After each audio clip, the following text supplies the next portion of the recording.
Saya ada pengunjung daripada Thailand tau. Orang Thailand. Tengok. Kongkra, sawadika. Macam Siti Nurhaliza mukanya. Bukan banyak orang tegur. Banyak orang tegur. Tapi dia kecek bunyi macam bunyi Kelantan Boleh Okey. Macam Kelantan lah. Mari sini. Dari petani. Okey bang, ni Thailand di mana? Petani. Oh, daripada petani. Bang, macam mana? Berapa lama video saya boleh sampai Thailand ke? Oh, sampai Sampai Thailand?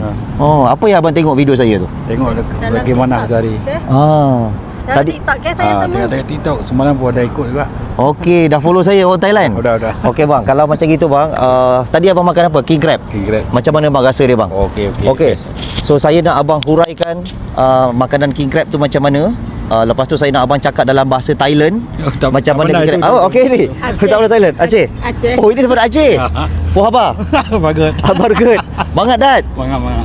Okey, orang Aceh backdoor ajak kena. Ni daripada Thailand dah sampai ni. Okey, ini daripada Aceh, yang ini daripada Thailand. Okey kak. Saya cakap dalam bahasa apa itu kak? Royak dalam bahasa Thailand. Gano kita punya king crab tu. Dah suruh orang-orang Thailand mari sini kak. Mari kak. ปูอลาสก้าอร่อยมากแล้วก็เนื้อสดมากขอให้แบบถ้าใครมาอย่าพลาดเลยร้านนี้คือสุดๆจริงๆอร่อยมากจริงแล้วก็คือคุ้มกับราคาที่เสียไปอยากให้มาลองค่ะมาลองได้เลยค่ะที่นี่เป็นร้านที่ดังสุดแล้วในโยโฮค่ะโอเคค่ะ Okey, aroy nak aroy. Aroy mak. Aroy. Okey, kalau ini aroy, yang ini bangat dat. Bangat dat. Tengok Aceh dengan ni. 3 jam lebih 3 jam lebih Baik bang, terima kasih Kalau itu unik, kita ada satu lagi ni. Filipin, mana Filipin? Filipin.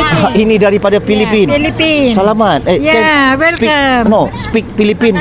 King crab, Tagalog, nasi lemak. Pumunta ka dito sa Nasa Lama Johor Bahru Lobster Nasa Lama. Selamat. Filipin said delicious what? Very nice, masarap. Masarap. Okey, tadi You must Thailand. come here. Thailand, Filipin. Yang ini dari Singapore. Ya, Singapore. All must come here. Johor Bahru ya, nasi lemak. Nyami. Okey, ini kita ada dari Indonesia. Cukup. Tengok Malaysia, Singapore. Okey. Malaysia, Singapura, Filipin, Batam.